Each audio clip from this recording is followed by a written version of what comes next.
عزیز حاضرین و ناظرین، آج ہم آمد کا پہلا اتوار منا رہے ہیں۔ آج ہم نے آمد کی پہلی شمع روشن کی ہے۔ مقدس فرانسس آف اسیسی نے کہا کہ دنیا کا سارا اندھیرا ایک شمع کی روشنی کو کبھی بھی بجھا نہیں سکتا۔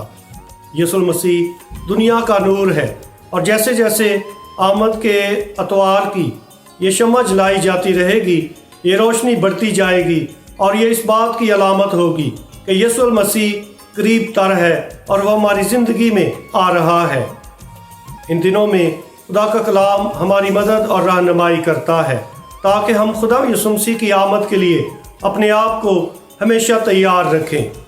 آمد کے پہلے 2 اتوار اور اس کی جو تلاوتیں ہیں، یہ ہمیں یسوع المسیح کی آمد ثانی کے لیے تیار کرتی ہیں، اور کرسمس سے پہلے جو آخری 2 اتوار ہیں، یہ ہمیں خدا یسوع مسیح کی جو چرنی میں پیدائش ہوئی تھی اس کو منانے کے لیے ہماری مدد اور رہنمائی کرتے ہیں۔ آئیے ہم خدا یسوع مسیح کو، جو ہماری زندگی میں آنا چاہتا ہے، جو ہمارے دلوں میں پیدا ہونا چاہتا ہے، ہمارے رویہ جات کو تبدیل کرنا چاہتا ہے، اس کو دل سے قبول کریں، تاکہ خدا یسوع مسیح جب دوبارہ آئے تو ہمیں روحانی طور پر اور ایمانی طور پر جاگتا ہوا، یعنی نیک کام کرتا ہوا پائے۔ آمد کے یہ ایام انتظار اور خوشی کے ایام ہے۔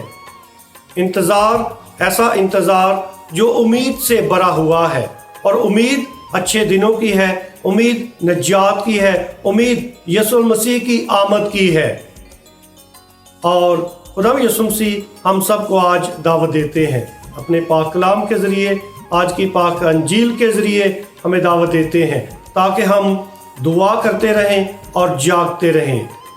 آئیے اپنے نیک کاموں کے ذریعے روحانی طور پر بیدار رہیں، کیونکہ خدا کا کلام ہمیں روحانی طور پر بیدار ہونے کی دعوت دیتا ہے، تاکہ ہم ان ایام میں، جن کو ہم آمد کا پاک موسم کہتے ہیں، آمد کے ایام کہتے ہیں، ان ایام میں ہم زیادہ سے زیادہ گرجا گھر میں جا کر پاک ماس میں شمولیت اختیار کریں، یسوع المسیح کے پاک بدن اور خون کو حاصل کرنے والے بنیں۔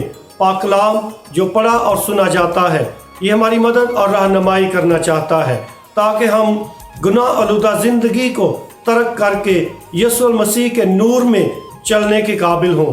خدا ہمیں ایسا کرنے کی توفیق دے، آمین۔